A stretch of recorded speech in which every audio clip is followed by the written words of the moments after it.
Okay, 2 to go before the curtain comes down on the 2017 Royal Ascot, and at 5 o'clock it's the Wokingham. Nice and easy this one, 38 runners, no one knows what the draw is, whether they'll split into 2, 3, 4 or 5 groups. Take it away with some betting, Paul Binfield. Well, we wish it was 38 runners, Bruce. We've only got 28 this year, but... How many places? 6 places. You've got to give punters a chance in this sort of race, Bruce, you know that.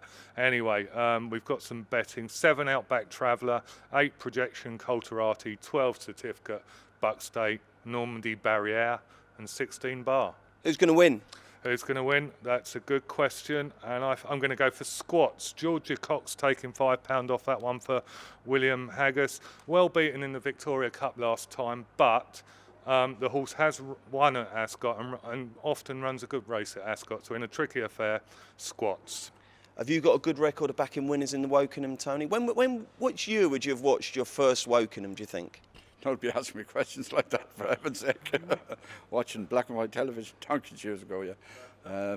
Yes, we'd move on, yeah. Who's going to win, Tony? Who's going to win? Stick your pin. One Irish horse, G-Force, he was a good sprinter, Group 1 winner over here for David O'Mara a few years ago. He's had one run this year for Adrian Keatley. Wouldn't be inspiring confidence. I'm going to go with Normandy Barrière each way. Excellent stuff. Stewie, have you got this sussed? Yeah, I'm going to go with some latent Group 1 form as well. I do think I've got this sussed. There's a horse in here that I really, really fancy, and I think Paddy Power do too, because he's 33s, 25s with most firms, 16 to 1 with them. That's Danzino.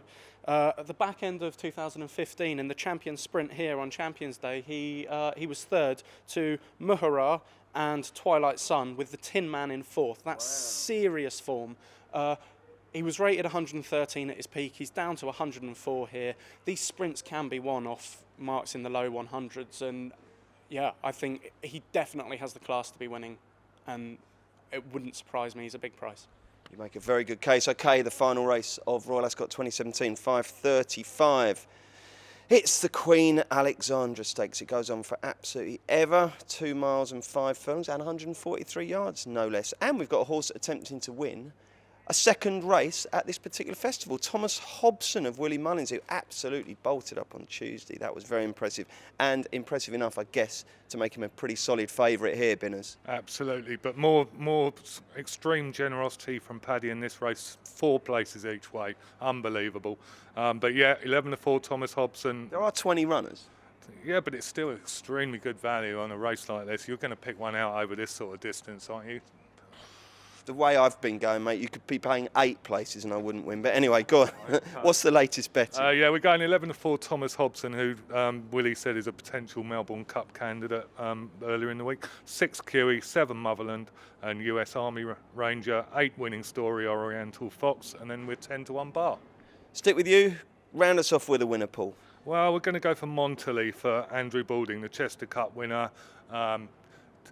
He didn't win by far up on the Rudy, but I don't think a £3 penalty is excessive, and he could go well. There's some tremendous Irish angles here. We've got Thomas Hobson attempting to win for the second time this week, and US Army Ranger. Blimey, they haven't messed around with him, have they? That is a serious step up in trip, isn't it? What do you make of it all, Tony? Well, the eyes nearly popped out of my head when I saw US Army Ranger declared. Okay, he was second in the Derby last year. He hasn't done an awful lot. Maybe they're sort of running out of options, going to try something new. Aidan O'Brien told me that they'll see, how far he stays. If he even there 2 miles, 2.5 miles, he might be a cup horse for next year. He might, question mark, but it looks smacks of desperation stakes to me. Motherland of Joseph O'Brien's not without a chance, sort of relatively lightly raced, but Thomas Hobson sort of okay, stiffer task today, different jockey, but Willie did the same double a couple of years ago with Simonon, so I'd say he's probably our best chance. Now, US Army Ranger will probably come out and win by 10 lengths and never even say, well, he was placed in a derby, but not for me. He is one of those horses, isn't he, that you'd be kind of tempted to chuck a little 5 or a 10 at just in case, because he has got some quality, hasn't he? Stu, who's going to win this? I think US Army Ranger's one of those horses. He's had more lives than Sepp Blatter. He's just The thing I can't get with him is, he's kind of smacks of me, you know, when you watch cycling and they miss the breakaway, so the director sportif whacks them on the front as a punishment. Kind of looks like that, like he's being sent here as a, like, get your act together or we'll do this to you. So I can't have him. I really like Huey. I fell in love with him down in Australia, his exploits down there for Charlie Appleby. In any other race, he'd be the one I side with, but Thomas Hobson was so impressive the other day and can't get away from him. Willie Mullins is an absolute genius. He can do anything. He's done the double before. It looks very hard to see past him. Excellent stuff. Thank you, chaps. Let's get your day 5 naps. And we will start with Paul Binfield Magical Memory. in the Diamond Jubilee at 4:20. Tony O'Hare. Thomas Hobson in the Queen Alexandra to do the double for Willie Mullins. Stuart Riley. Dan Zeno each way. And jolly good. And Bruce Millington. I am going to go for my dream boat in the Hardwick. Thank you very much indeed.